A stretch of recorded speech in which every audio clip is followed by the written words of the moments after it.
नमस्कार दोस्तों, स्वागत है आपका अपने YouTube चैनल एग्ज़ाम बीटर में। आज हम लोग पढ़ने वाले हैं क्लास 10th में साइंस के प्रकाश का प्रवर्तन चैप्टर के बारे में। ठीक, चलिए देखते हैं। सबसे पहले प्रकाश क्या होता है। ठीक, तो सब प्रकाश के चैप्टर पढ़ रहे हैं हम लोग, प्रकाश का परावर्तन या प्रकाश। ठीक, तो प्रकाश के परावर्तन में सबसे पहले हेडिंग होती है हमारी प्रकाश। तो प्रकाश के बारे में जानना है कि प्रकाश क्या होता है। ठीक, प्रकाश वह कारक है जिसकी सहायता से हम लोग क्या करते हैं, वस्तुओं को देख सकते हैं। यानी प्रकाश की सहायता से हम लोग क्या करते हैं, वस्तुओं को देख सकते हैं। अगर प्रकाश नहीं होगा तो हम लोग वस्तुओं को देख नहीं सकते। ठीक, या फिर हम प्रकाश की दूसरी भी परिभाषा है भी बोल सकते हैं, जो अधिकतर सब लोग बता। ठीक, अधिकतर ये प्रकाश की एक परिभाषा और भी है। ठीक, जो अधिकतर बताई जाती है कि प्रकाश एक प्रकार की क्या है, ऊर्जा है। क्या है प्रकाश? एक प्रकार की ऊर्जा है। ठीक, जो हमारी आंखों को क्या करती है, संवेदित करती है। ठीक ठीक, प्रकाश एक प्रकार की क्या है, ऊर्जा है, जो हमारी आंखों को क्या करती है, संवेदित करती है। ठीक, तो प्रकाश के बारे में हम लोग क्या बोलेंगे, प्रकाश की दो परिभाषा हम दे सकते हैं। एक, प्रकाश क्या है, वह कारक है जिसकी सहायता से हम वस्तुओं को क्या करते हैं, देख सकते हैं। ठीक, या फिर प्रकाश एक प्रकार की क्या है, ऊर्जा है, जिसकी सहायता से हम लोग प्रकाश एक प्रकार की क्या है, ऊर्जा है, जो हमारी आंखों को क्या करती है, संवेदित करती है। ठीक, अब बात करते हैं प्रकाश स्रोत की, यानी वो प्रकाश स्रोत कौन कौन से होते हैं। ठीक, प्रकाश के बारे में तो पता चल गया कि प्रकाश क्या है, वस्तुओं को देखने का काम करता है। ठीक ठीक, यानी प्रकाश की सहायता से हम लोग वस्तुओं को क्या करते हैं, देखते हैं। ठीक, इसके बाद आती है बात प्रकाश स्रोत की। ठीक, तो प्रकाश स्रोत क्या होता है, जिस वस्तु से प्रकाश निकलता है। ठीक, यानी कोई वस्तु है। ठीक, यानी मान लिया कोई वस्तु है, इस वस्तु से प्रकाश निकल रहा है, ये सामने कोई वस्तु रख दी। ठीक, इससे बाहर निकल रहा है। ठीक, तो जिस वस्तु से प्रकाश निकलता है उसे प्रकाश स्रोत कहा जाता है। यानी यहाँ से प्रकाश निकल रहा है, तो जब यहाँ से प्रकाश निकल रहा है तो इसे हम लोग क्या कहेंगे, प्रकाश स्रोत कहते हैं।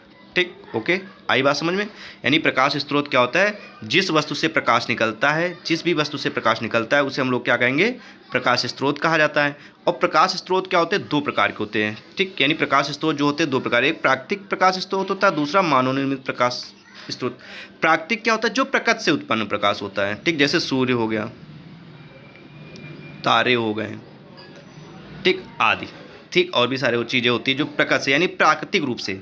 ठीक, प्राकृतिक रूप से जो उत्पन्न प्रकाश होता है उसे हम लोग क्या कहते हैं, प्राकृतिक स्रोत कहते हैं। ठीक, यानी प्रकृति से उत्पन्न प्रकाश स्रोत को प्राकृतिक स्रोत कहते हैं। ठीक, जैसे सूर्य हो गया, तारे, ये प्रकाश से उत्पन्न होते हैं। सूर्य और तारे क्या है, प्रकाश से उत्पन्न है, तो इन्हें हम लोग क्या करेंगे, प्रकाश से उत्पन्न प्रकाश स्रोत। ठीक, अब मानव निर्मित प्रकाश स्रोत, मानव निर्मित यानी जो मानव द्वारा निर्मित किए जाते हैं प्रकाश स्रोत, जैसे मोमबत्ती हो गई, लैंप हो गई, लैंटेन हो गई आदि। ठीक, ये चीज़ें मानव निर्मित है। तो जो मानव निर्मित प्रकाश स्रोत है उसे हम लोग क्या कहेंगे, मानव द्वारा निर्मित किए गए प्रकाश स्रोत। ठीक, जैसे मोमबत्ती हो गई, लैंप हो गई, लैंटेन आदि। ओके, अब देखते हैं इसके आगे बात आती है प्रदीप्त वस्तुएं।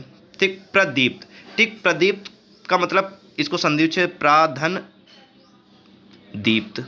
ठीक, कुछ ऐसे लिख सकते हैं। ठीक, हिंदी में क्या लिखते हैं, प्रा प्लस दीप्त, यानी वे वस्तुएं जो प्रकाश उत्सर्जित करती है। दीप्त मतलब क्या होता है, जो जलती। ठीक, यानी वे वस्तुएं जो प्रकाश उत्सर्जित करती हैं उन्हें हम लोग क्या कहेंगे, प्रदीप वस्तुएं कहेंगे। जैसे सूर्य, बिजली का जलता हुआ बल्ब, ये चीज़ें क्या है, ये स्वयं प्रकाश उत्पन्न करती हैं। ठीक, यानी वे वस्तुएं जो प्रकाश उत्सर्जित करती हैं, यानी वे वस्तुएं जो अपने आप प्रकाश उत्सर्जित करते हैं उन्हें हम लोग क्या कहें, प्रदीप वस्तुएं कहते हैं। जैसे सूर्य, सूर्य क्या है, स्वयं से प्रकाशित होता है। बिजली का जलता हुआ बल्ब भी क्या है, स्वयं से प्रकाशित होता है। बिजली का बल्ब जो जल रहा है वो प्रकाश उत्पन्न कर रहा है, इसलिए हम लोग उन्हें क्या कहेंगे, प्रदीप वस्तुएं कहते हैं। ठीक, और फिर बात आती है अदीप्त वस्तुओं की।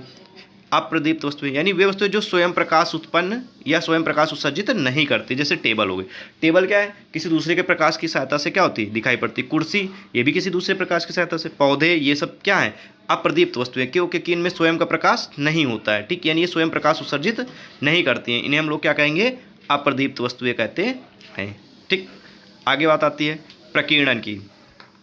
ठीक, प्रकीर्णन क्या होता है, प्रकाश जब सूक्ष्म कणों पर पड़ता है। ठीक, यानी प्रकाश, जैसे प्रकाश आ रहा है, ठीक, प्रकाश की किरणें आती हैं, प्रकाश आ रहा है, तो ये कण क्या होते हैं, सूक्ष्म कणों पर पड़ते हैं। रास्ते में बहुत सारे धूल के कण मिल जाते हैं। ठीक, सूक्ष्म कणें निकलती है। प्रकाश जब सूक्ष्म कणों पर पड़ता है, ठीक, प्रकाश जब क्या होता है, सूर्य से निकला है, किसी भी प्रकाश स्रोत से निकलता है, तो रास्ते में उसे बहुत सारे क्या होते हैं, कण मिलते हैं। कण पर मिलने के बाद टकराते हैं, तो ये क्या होता है, इसको प्रकाश को क्या इधर उधर भेज देता है। ठीक, अब ये प्रकाश की छोटे छोटे कणों पर, सूक्ष्म कणों पर पड़ने पर प्रकाश क्या होता है, कुछ ऊर्जा को ये कण क्या करेंगे, कुछ ऊर्जा को अवशोषित कर लेंगे और इसे चारों ओर क्या कर देते हैं, विकिरित कर देते हैं। ठीक, यानी अब ये प्रकाश आ रहा था, ये प्रकाश आने पर क्या हो, इस कण पे पड़ने के पश्चात ये प्रकाश क्या करे, कुछ ऊर्जा अवशोषित कर लेगा और क्या करेगा, इसे चारों ओर विकिरित कर देता है, जिसे हम लोग क्या कहते हैं, प्रकीर्णन कहते हैं। ठीक, यानी प्रकाश जब सूक्ष्म कणों पर पड़ता है, ठीक, ये प्रकाश आया और ये सूक्ष्म कण थे, तो सूक्ष्म कणों पर पड़ने के पश्चात क्या करेगा, सूक्ष्म कण कुछ ऊर्जा क्या करेंगे, अवशोषित कर लेंगे और इसे क्या करेंगे,